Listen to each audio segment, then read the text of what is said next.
YouTube, my name is Nesto. Welcome back to my channel. So today is Thursday. It's April 7th. So I thought I would show you guys my March earnings and just tell you guys about my day today. In March, I made a total of $6,315.25, as you can see. And it helped me that it was a really long month. 31 days. It's just a super long month. I think the first week I made a killing.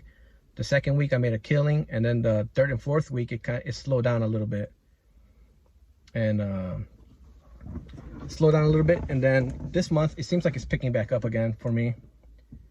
But I did manage to make the $6,000, so that's that's really good.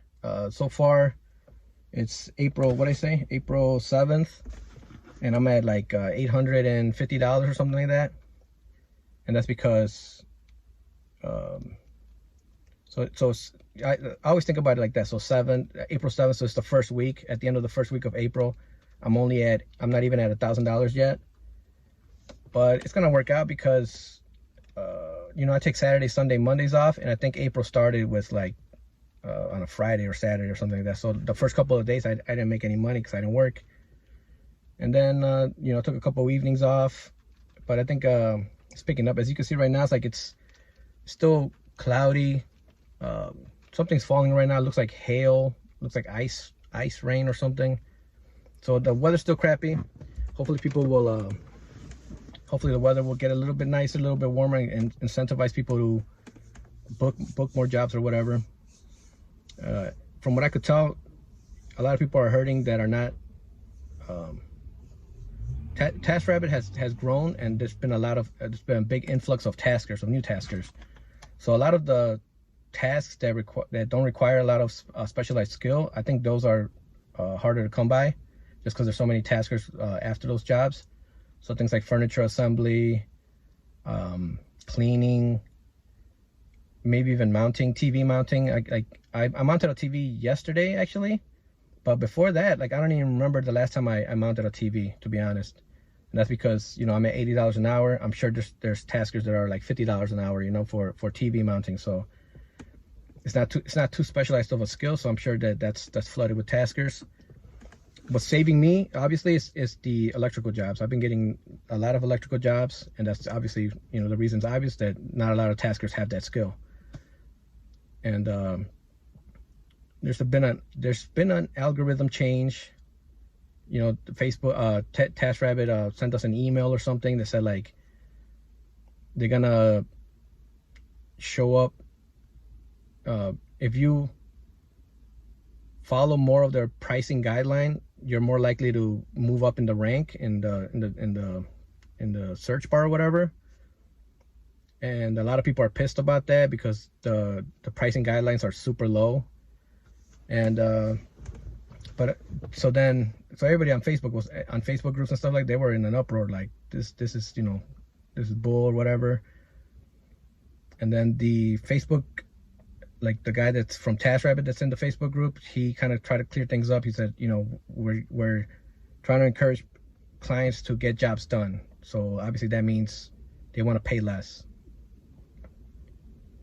So but the email was it's one of those emails like the Uber did, that, hey guys, we lowered the price, but that's good because that means more jobs. That means you're gonna get more rides, so you're gonna make more money, which is true if you take on more work. You know what I mean? So instead of working less for more, you're gonna work more just to get ahead a little bit. So they said in the email, they said with these changes, you could expect a 10% increase in earnings, from what the studies they've done or whatever.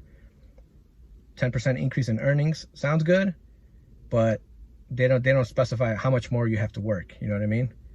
If I went down to the pricing guideline, I would have, in order to make more than I make now, I would have to work let's say 25% more. I would have to put in 25% more hours to get 10% more in earnings. So a lot of people, and this is the problem with these apps, they're always trying to optimize. They don't care about worker pay. They care about revenue coming in from clients.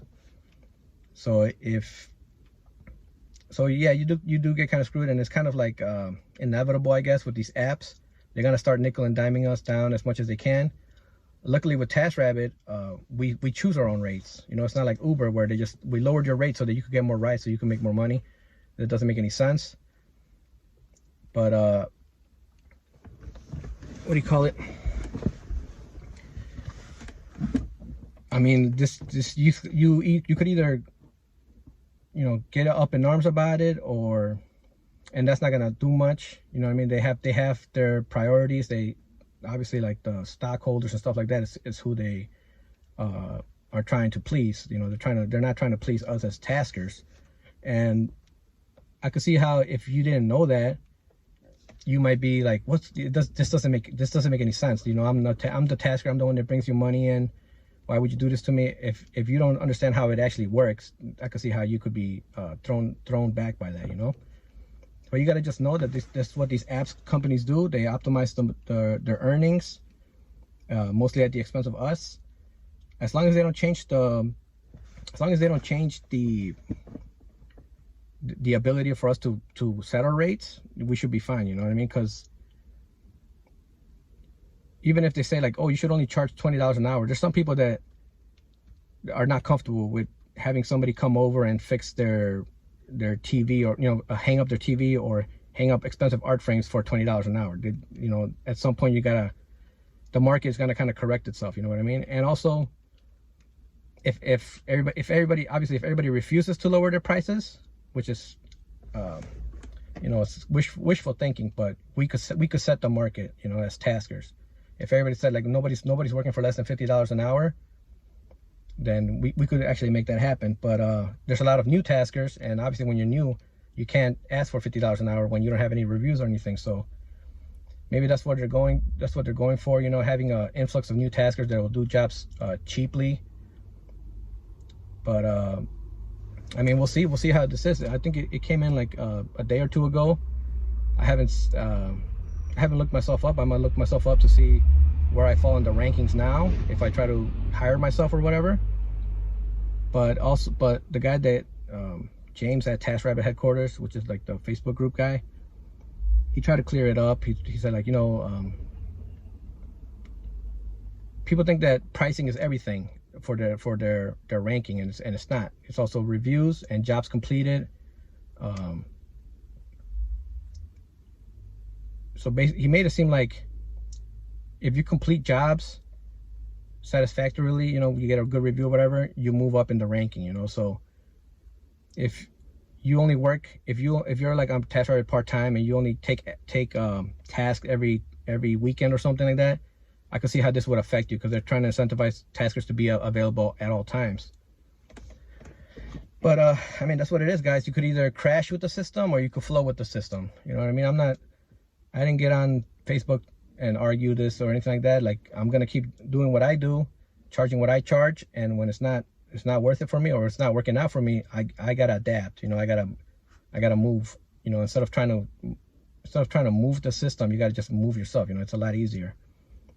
So you know, my kind of economical, shout out to her. You know, she's got a YouTube channel where she's a tasker as well. And she's always telling me to, like, you know, get private clients. She's really good at getting private clients and stuff like that. And it's because she's really organized. She's good at being organized. She's good with, I think she used to be an accountant or a bookkeeper or something, but she has that skill, you know, and that's a very valuable skill to have. I don't have that skill. I really don't have that skill. Like the couple times I try to get like private clients, I would like forget up to schedule them and stuff like that. So it's not in my wheelhouse. That's what I like about Taskrabbit, that it's kind of like, you know, set and forget. You know what I mean? Nobody calls me in the middle of the night to say, hey, are you available tomorrow at 3? Like, if you want to hire me, you look me up on my profile and you can see my available times and stuff like that. And but I mean, if the algorithm's not working for me, then that is something that I would have to consider doing, you know, just getting more private clients and stuff like that. But in the meantime, it's working fine for me. You know, I like the setup I have. I have a lot of completed tasks, a lot of good reviews, and I'm active all the time. So I'm I'm hoping that's just gonna help me, you know, stay at the top of the algorithm. Also, like I said, the electrical job, you know, that's not a big pool of taskers. So I definitely encourage you guys, you know, skills pay the bills. So if you could further your education or your skills in any way to make you more competitive, definitely try to do that. I've said this before, but the way I learned electrical stuff is I took a course. It cost $5,000. I took it while I was an employee, and my job helped me pay for 2,000 of those dollars, and then I paid 3,000. And with that course, it was like a 2.5 month course, something like that. They taught me everything about electrical, and they taught me everything about HVAC. So I'm really comfortable with, you know, Nest thermostats. Sometimes they come with like a power adapter that you have to hook up to the furnace, to the control board on the actual unit. So, you know, that's not intimidating to me. But the electrical thing obviously has paid off. You know, I paid $3,000 out of my pocket, but I made like I think I made like 60 grand last year. I got the paper at home. Maybe I'll show you guys. But I made like 60 grand last year. So that's last year, and that's not the year before. The year before this was like, I took that course like 2015, 2016. So so it has paid for itself many times over. So if you could get any kind of skill, like my kind of economical, again, shout out. She took a plumbing course or something, which is something I don't even do. I don't even touch anything with plumbing. So she's got that advantage, you know what I mean? She should lean harder into that, you know, promote that more, because some plumbing jobs are total nightmares, but some plumbing jobs are super easy, and people just don't want to touch the toilet, you know what I mean? They don't want to touch it at all. The tank, you know, the tank in the toilet, that water that's in there is the same water that comes out of the faucet in the kitchen. It's the same exact water. But some people, they'll pay somebody $100 to come out, grab the little chain from the flapper and just hook it back on there, just because they don't want to touch that water, because they don't know, they don't think, they just prefer not to, you know what I mean? So plumbing is definitely a very in-demand skill, very valuable skill. Here in Chicago, the plumbing union and stuff like that is pretty strong. So anything behind the wall, like you're gonna have to go to a union or something like that. But replacing faucets, you know, unclogging sinks, stuff like that, you could do that, and that would be an advantage for you. I do a lot of electrical jobs. They're super easy.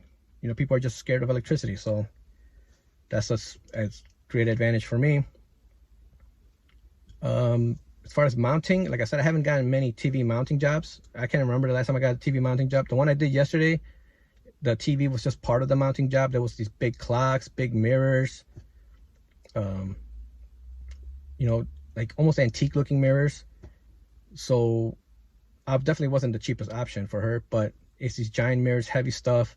She wants to feel confident in whoever she's hiring. So she, instead of going for somebody that's $47 an hour, she's gonna go with someone who's $80 an hour and has a lot of reviews, which is me. And also I take pictures of the things that I've hung up, the galleries, everything that looks nice, that looks like something that people will like, something that looks like Instagram-ish.